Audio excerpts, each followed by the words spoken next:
opponents, one against the other. Do you know? You don't have to know. That's okay. All right. So one is the devil, Satan. And the other one is Jesus Christ, the Messiah, our Creator and our kinsman redeemer. And these two opponents are fighting for us. They're fighting for each and every one of you. And they're fighting for me. This is the battlefield, you and I. And anything that is near and dear to us in this world is up for par. Because when those things that are near and dear to us hurt us, according to the enemy knows that he will hurt us, which hurts God, his enemy. So by manipulating us, he hurts God, and the enemy gets that victory. He likes hurting that. So in one corner, imagine that battlefield of you and I, and put that into a ring, like a boxing ring. In one corner, you've got the enemy, the devil, that we call Satan. He's already defeated. He was defeated at Calvary, but he's still powerful enough to wreak havoc in our life. And he does that as often as possible. In 1 Peter chapter 5, verse 8, and you can follow along if you want to. It's in just past Hebrews and past James. 1 Peter 5, verse 8. It says, "Be sober, be vigilant, because your adversary, the devil, walks about like a roaring lion, seeking whom he can devour." Can he devour you? Can he devour me? He wants to. So he's a powerful enemy, and one that we are not equipped to fight on our own. But on the other side of the ring is an even more powerful, conquering hero who's already won the battle and is currently up in heaven preparing to win the war. And it's exciting. This mighty conqueror is named Jesus Christ.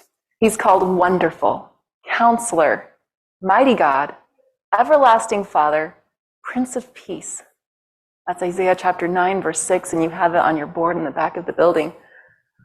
And the Bible describes Jesus as trying to reach us from Revelation chapter 3.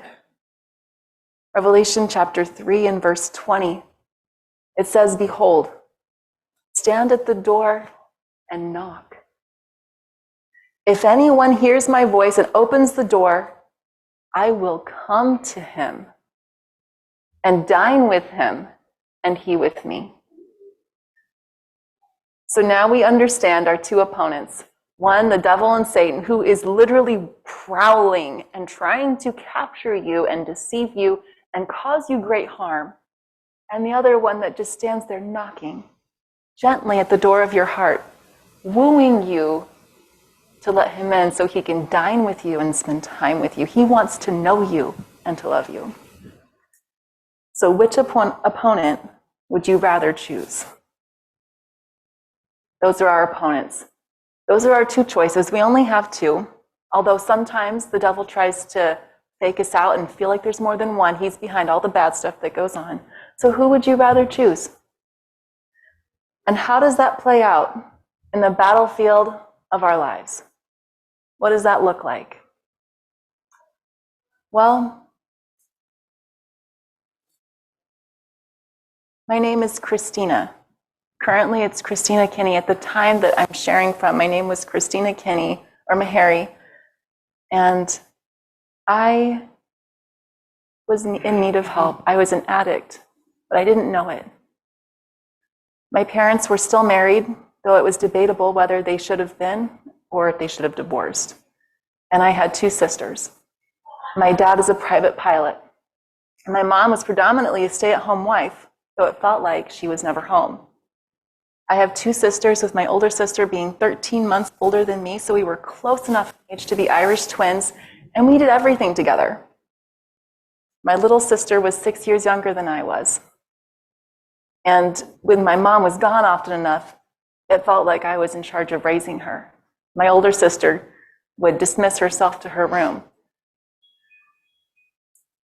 By the time I was 4 years old, like any other kid, I would enjoy playing games with my dad. But my dad was a pilot, so he was gone an awful lot. So when he was home, those times were really important. But my dad's most favorite game to play was a tickle game, where he would take us girls to the island of perpetual tickling. This was well in advance of VeggieTales and their island of perpetual tickling. My dad had that. He's a big goofball, and he's loving, and he's caring, but he didn't know when to stop. So as my older sister and I were playing, because my little sister wasn't born yet, Dad would tickle us, and then between squeals of laughter, all of a sudden, at about the same time, we both realized, I've got to go to the bathroom. And so we burst out, I have to go potty. And my dad, not wanting to stop the fun or the play, would let my sister go, and I would be tickled well past the point that my 4-year-old self could contain anything any longer. And then with shame and humiliation, my dad would get upset. The play would suddenly stop. And I would just be full of shame and embarrassment. And I wondered, why wasn't I allowed to go to the bathroom too? I didn't know. I know my dad's a good man. I know he wanted to spend time with us. My name is Christina Kinney, and I'm an addict in recovery. We moved to Texas from Idaho. I'm about 6 years old now. My parents welcomed my little sister into our family, and it seems like my dad has gone a lot more for work than he was before. I want to know my dad really badly. When he gets back from a trip, my mom seemed to suddenly reappear into our lives. At least this is what I remember from being a 6-year-old kid. So as mom would reappear, she would make these huge family dinners, which before would often just be takeout or rummage for yourself sort of thing, and I would be cooking for my sisters and I. But when Dad was home, there was a big family dinner. And because Dad, of his schedule, he'd wake up really early to go get the fuel ready. He's a private pilot. He's flown jets and small aircraft as long as I can remember. And so he'd be waking up, he'd be getting the plane ready, making sure I had the snacks on board and the Sprites and the chips and the gum and everything those really high-paid executives would want on that plane. It was all ready, it was fueled, that was his job. He did everything from A to Z, making sure the maintenance was cared for. So he was up 3 a.m., 4 a.m., and would often skip breakfast so he could sleep as long as possible because he knew that a good pilot is a well-rested pilot. So that was his job. So he was gone. He'd often miss lunch and forget about his own food when he would plan catering in for the executives that would eat on the plane. And he'd fly through that. So he'd get home for dinner and he'd be starving. And everyone else would get up from the table well after they were done eating. And my dad was still eating. So I sat with him because I wanted to be with my dad. And all of a sudden I noticed as I sat with him, I couldn't just sit there with him while he was eating. That made him uncomfortable. So he'd put food on my plate. I'm like, wait, what? I'm not hungry. But that didn't matter. What I said didn't matter. Oh, it'll settle your stomach. Put more food on my plate and expect me to eat it. By the time I was 12, well, I had started gaining weight from a healthy weight of about 6 years old and a very active young little girl. So the time I was 12, I was a size 22. Today, they'd call that about a 2X. Just like I stopped playing the tickle game with my dad, I stopped sitting at the table with him. I wondered why my voice didn't matter, why when I said I was full, that wasn't respected and honored.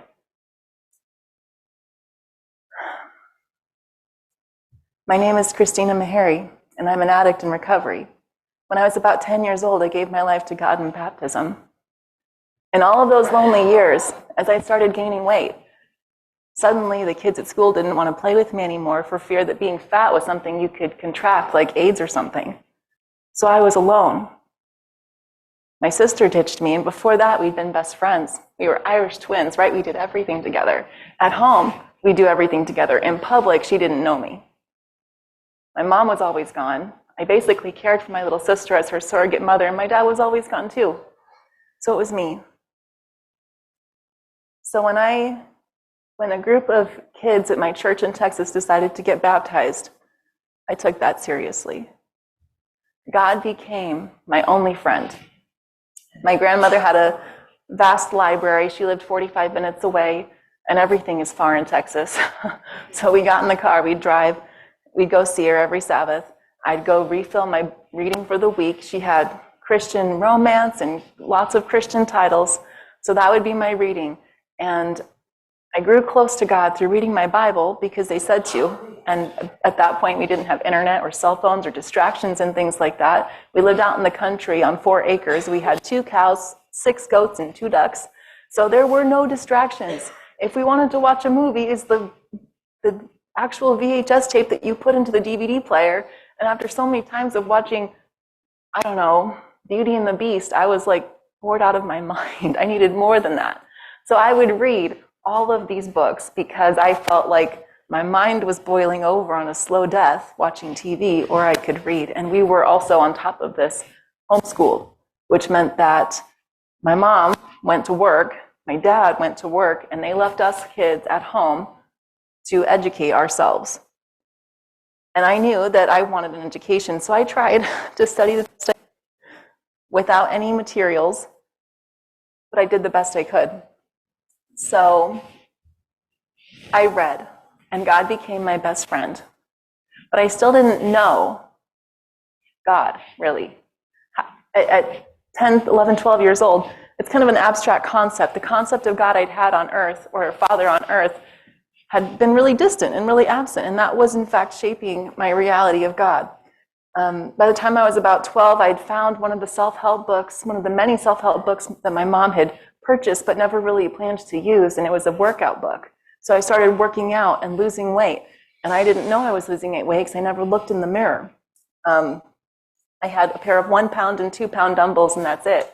I found a food cooler and I used that for a workout bench because that's what the book said. And it also talked about this weird thing called cardio. I had no idea what that was. I didn't have a treadmill. I had a hill in Texas in the heat and the sun. So I would go around the block and go up this huge, ginormous hill. And the weight came off. And honestly, I have no idea if I ate any better or if I just started working out. But I know I stopped showing up at the table. There was never any question on whether or not I could do it. I just decided to do it, so I did. So I'm Christina Kinney. I'm an addict in recovery. I'm a freshman at a small boarding school in Texas. I'm pretty smart. I ended up skipping the 8th grade, right? The homeschool 8th grade that we didn't really have. And they learned that I was pretty smart because I went to academy days as a 6th grader. I think I was in 6th grade. And they gave all these placement tests out to all the kids. And since I was there as one of the kids, they let me take the test. And when they went up to hand out the awards, they were like, well, this one actually goes to Christina, but she's in 6th grade, so we're going to give it to you. You know, and every single test that came up, that's how it went. I didn't know I was smart. I didn't care that I was smart. Whatever, right? But I had been studying myself and reading my Bible and trying to read what I had available to me. So apparently, somehow that paid off. And I didn't know that I'd really lost weight. I wasn't paying attention to that. It was hard to find shorts that were long enough, skirts that were long enough, pants that had an inseam that would go to my ankles instead of, you know, right here somewhere. And I just didn't realize that I'd lost weight. I'd been heavy for so long that was my new identity. Now my sister, my older sister, she's 5'3 1/4, and she's very blonde. So when we stand side by side, you would never guess that we were actually related, except that we are. And people usually preferred her to me. I don't know what happened to me. Maybe someone put Miracle Grow in my food as a kid because I just blossomed up like a sunflower, and I had no idea at the time how tall I was, but I knew I was TALL tall because I was taller than most of the boys, and that mattered at 14, 15 years old. And I compared myself to my sister. You know, she was everything that I thought I should be, and I wasn't.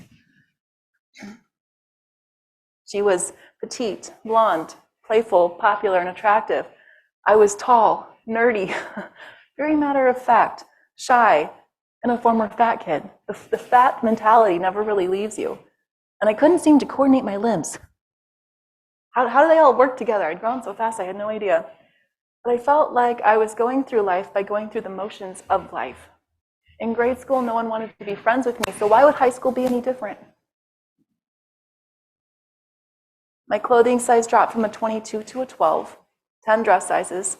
Apparently people thought that I was pretty now, but I didn't know it, nor did I think that about myself because I didn't look in the mirror.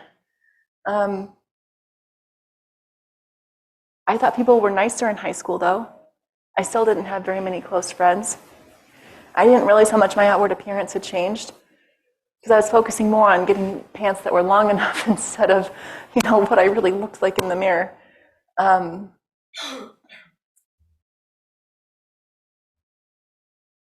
This experience really opened to me how two-faced much of the world is. I was caught in this weird experiment of being numb to what people thought about me, yet desperately wanting to feel a place of longing, connection, where I matter to somebody and someone. So I decided that I wanted a family someday. I was hoping that in that family I could nurture love, belonging, connection. I hoped that a family of my own would fix that. But that year, something happened. I did date somebody, but I had no idea what dating really was, other than, hey, he's a friend and he's a boy that I really like. No one had come along the way and told me, like, hey, these things might start, your body might start changing, boys might start wanting to do this or that, and or helping me figure it out. And that was the first of a few boys who tried to take things from me that were not theirs to take. He was on the gymnastics team, the acros team, and said, hey, I want to show you something out in the gym. So I follow him out to the gym like a little lamb to the slaughter because I had no idea what I was getting myself into. And while I was in there, he was like, oh, I'm just going to pull this mat out. Will you help me? And to pull the mat out, you have to go from the main big gym where they play basketball to the side room where the mats were stored. Okay, because I was super naive, wasn't thinking this way. And then he tried to kiss me. And this isn't like a super big deal, but to me, it was. I was like disgusted, like, no, don't do that. But it's so interesting because although I didn't know it at that point, when I told my dad I had to go potty and he wouldn't let me go, and when I told my dad, no, I'm full, and he kept putting food on my plate, it's as if he was programming, and he didn't mean to, right? I want to make that really clear. He's a good guy. He didn't mean to, but he was programming me to have my boundaries be stepped on, that my voice and my thoughts and my needs didn't matter. So I pushed him away, and I ended up breaking up with him. And I felt used and abused, and went on to a different school that next year. I ended up in Montana. That summer, I'd gotten a phone call. Being tall, someone said, oh, you've got a scholarship to go play basketball in Montana. Now, if you remember earlier, I said that I couldn't coordinate my limbs. Who would want to give me a scholarship to go play basketball in Montana? I didn't know, but my dad had gone to this little Adventist school in Montana called Mount Ellis Academy. And they were now giving me a phone call and saying, we'll give you a scholarship if you go play basketball here. And so I said, okay, after praying about it intensely and wondering, God, what do you want me to do? I had no idea what God wanted me to do, but I went to Mount Ellis to save my parents' money on tuition. So I finished playing out. I learned to play basketball in Montana. I learned to play volleyball in Montana. I was on their junior varsity team because I really wasn't any good and I had never played basketball before, but that didn't seem to matter. I still had this scholarship to play basketball in Montana, so I played basketball. And I also got a second and third job. A job to pay my campus bill, and then I had 2 other jobs to pay for shampoo and soap and toothpaste and things like that because my parents kind of disappeared off the radar at this point. They didn't really contribute anything to my life. They didn't even hardly call me, except my dad would call on vacations he was flying, right? He was working. Oh, I'm in Florida. You can see the manatees right now. Or I can see the dolphins. Or I just watched this movie. Or I just did that. He's calling just to say these little like Twitter flashes of what his life was like, but not to really communicate and get to know me. But in Montana, I kind of fell in love with the school there. It's got a very dry climate, much drier than here. So when it snows, and it does get cold, but you look out on the snow, and it's like this blanket of white crystals shimmering in this vast expanse that just goes on, and the sun shines down on it, reflecting all of its light. And this was a point in time where God really revealed to me how he can take your sins that are like scarlet and make them white as snow. And I felt like a sinful sinner. I felt that to the deepest part of me. So I went from Christina to Chrissy. There were 2 Christinas at that school. And so I didn't want to be Christina M, so I decided to be Chrissy. So I became Chrissy Meharry. And that Chrissy blossomed a little bit, felt a little more open, a little more relaxed. I managed to, by my natural love for God and that feeling of connection with him, whatever you could foster at 15 or 16 years old, I became a campus chaplain. Pastor Von Halverson, that used to work at Southwestern Adventist University, had transferred to Mount Ellis. I got to work with him. They opened up this role for me. It was fantastic, and I loved it. And I would coordinate things like going to sing in nursing homes and going to soup kitchens and feeding the homeless. And we would write letters to soldiers who were in Afghanistan, like anything I could think of that might be a blessing to someone and help us get outside of our shelves, we would do. And the pastor was like, oh, okay, whatever I wanted to do. I basically came up with jobs for myself and did them. And I created a new church bullet or the record book where you have everyone's names and pictures and phone number, contact information. I did that for them. But I loved that time. I loved that time, but no one really knew what was going on with me. I started dating as a freshman, and most of these boys were all 18 and over. And all of these boys took things from me that they weren't theirs to take. One of them took the ultimate thing, and I thought that I had to marry him because he did that. And I just didn't know. Suddenly I worried about if I would become a young mother, what that would be like. And I met his family and literally thought that I had to marry this guy because no one had come alongside me to actually mentor me and get to know me as a person, but just, to be around and fill an empty space in a chair next to you.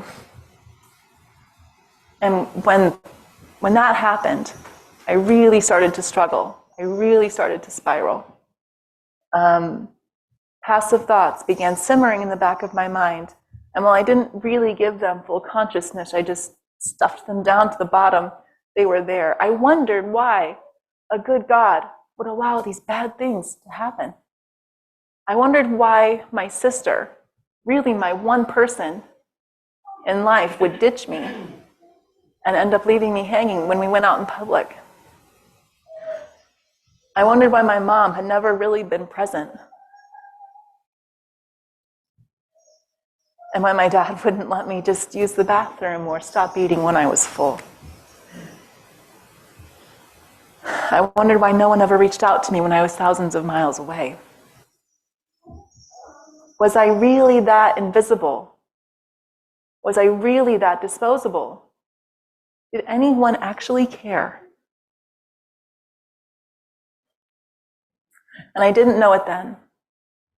And honestly, I'm only just beginning to realize it now. But God loved me more than I ever could know or imagine. But to me, love has really been an empty word. Because the people that have professed to love me have in one way, shape, or form broken that. It's a word that lacks substance. What is real love? Even though I didn't understand love, I knew that I was loved. And I clung to that thread. I actually have to pause in that story now because we're short on time.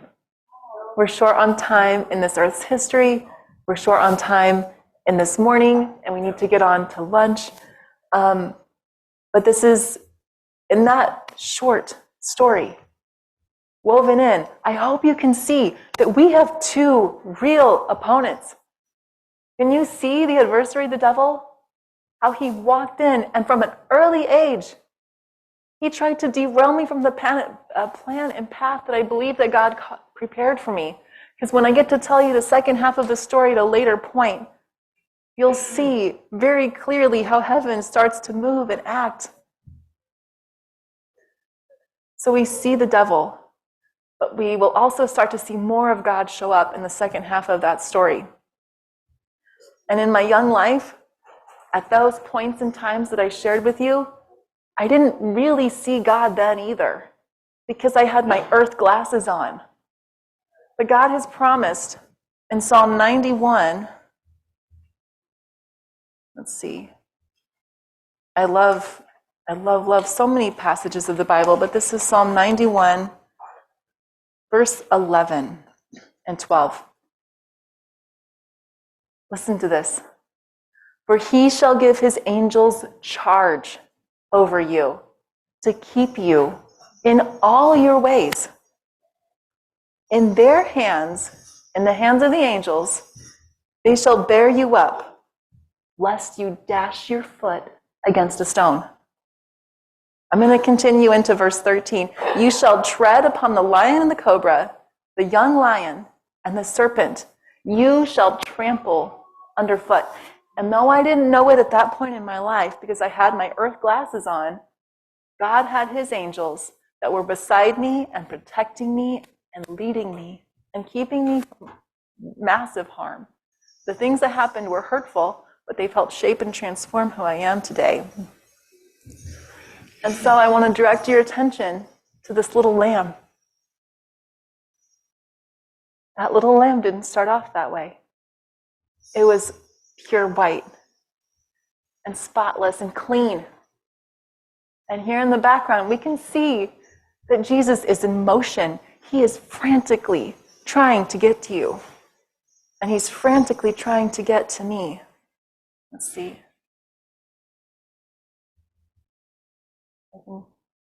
Oops. Well, I can show you the other picture another time, but I want you to remember that God is good. God is very, very good. And a lot of the time, we may not see it because we have a very real enemy who is prowling around, ultimately seeking your complete and utter devastation. So I want to thank you guys so much for being me up here, allowing me to share. And I pray that you will not forget how incredibly loved you are. You are loved by a God that is chasing you through all of heaven and earth to get you and to bring you safely back into his arms.